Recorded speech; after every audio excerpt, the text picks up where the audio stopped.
temps. Donc, ce que je voulais vous montrer ce matin, en plus de ce que vous avez à faire, parce que là, il faudra essayer d'identifier les espèces. Vous avez reçu, puis si vous regardez tout de suite sur dans votre fenêtre Adobe, il y a une fenêtre qui s'appelle Fichier numéro 2. Et il y a un fichier PDF là-dessus sur arbres en hiver. Et ça a été fait au Québec. Et c'est un fichier pour essayer d'identifier les espèces. Fait que vous pourrez déjà commencer tantôt à regarder ça. Il y en a justement pour les feuillus.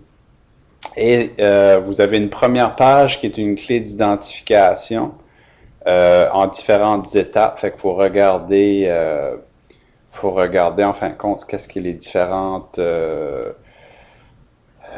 parties de la branche. Donc, on va vous parler là-dessus de bourgeon terminal, qui est le bourgeon qu'on a directement au bout de la branche. On va vous parler après ça de bourgeons, je ne me souviens plus du terme exact, là, qui sont sur le long de la branche. Et on va vous dire que ces bourgeons-là peuvent être alternes ou opposés. Puis je vais justement, là, je vais vous montrer, je ne sais pas si on va bien voir, mais cette branche ici, j'essaie de m'approcher sans tout jeter en bas. Je vais vous montrer ça. Cette branche ici, si vous la regardez, les bourgeons, ils sont 2 par 2 sur la branche. Fait que ça, on appelle ça du opposé. Si ça aurait été alterne, il n'y en aurait pas eu 2, un à côté de l'autre. Donc, cette branche-ci, c'est des bourgeons opposés.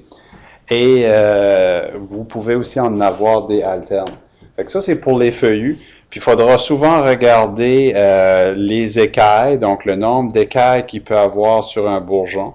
Puis si vous regardez de proche, là, vous allez voir, là, c'est comme des écailles. Ben, c'est des petites écailles qui sont vraiment tout petites. Et il peut y en avoir plusieurs. Fait que ça, vous allez voir ça. Puis si vous avez besoin d'aide, ben moi, ce que je peux faire, c'est que un à un, tantôt, je vais vous mettre dans des éclatements, puis je peux vous aider à passer à travers les critères pour l'identifier, pour que vous puissiez vous pratiquer pour les premiers. Ça fait que ça, c'est pour identifier l'hiver.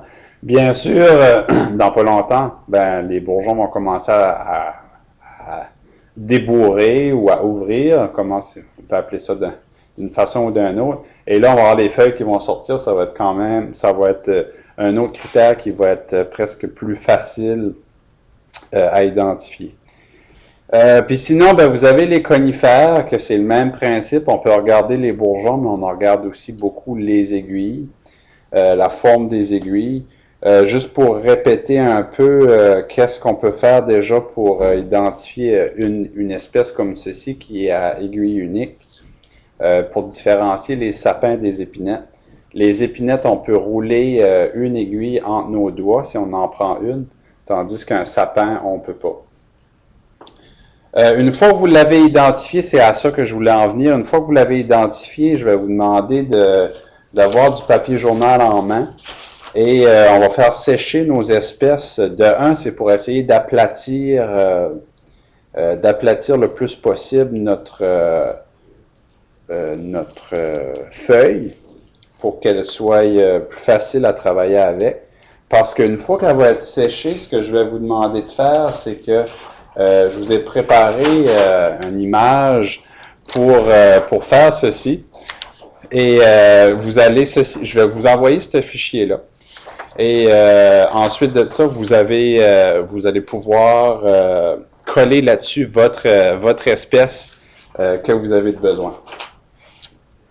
C'est correct, je suis en ligne avec mes élèves, mais il n'y a pas de problème. Comme vous voulez. Ça fait qu'il y a cette feuille-là que je vais vous fournir. Et là-dessus, vous allez marquer les données que vous avez récoltées sur le terrain. Il y a le nom de l'espèce que vous allez mettre là-dessus. Il y a aussi les coordonnées. Lorsqu'on va commencer à servir du GPS, vous allez pouvoir les mettre là aussi. L'habitat, la date de récolte, etc. Fait que ça, cette feuille-là, vous allez l'avoir dans la liste de vérification. Vous les imprimez, puis vous allez coller là-dessus, en fin de compte, la branche que vous allez avoir, et ça va être un peu comme un dossier. Donc, à la fin du semestre, vous devriez avoir 5 espèces feuillues, donc 5 feuilles de même, au moins. Si vous voulez en faire plus, c'est encore mieux. Et aussi 5 espèces de conifères que vous allez avoir de coller sur ces feuilles-là. Mais pour ça, pour le préparer, ce qui est bon, comme les feuilles, les branches de conifères, on va les mettre à l'envers, donc parce qu'ils sont toujours courbés. Donc, on va essayer de les mettre par en bas. Un papier journal en dessous. Ensuite de ça, on va mettre un autre papier journal. On peut mettre 2 épaisseurs en dessous, 2 épaisseurs par-dessus. Et moi, j'avais aussi ajouté, j'ai des cônes que j'ai ramassés, parce qu'en dessous de l'arbre, à la base de l'arbre, il y avait des cônes pour l'espèce. Et les cônes m'ont aidé justement à bien identifier l'espèce que j'ai récoltée. Donc, je mets la branche face par en bas. Je mets l'autre papier journal par-dessus. Et ben, je trouve du poids pour essayer de mettre un peu de pression sur la branche comme telle. Ça fait que je fais tout ça. Je laisse ça là pendant quelques temps. Et je peux laisser ça au moins une semaine comme ça pour s'assurer que la sève qu'il y a dans l'arbre soit séchée.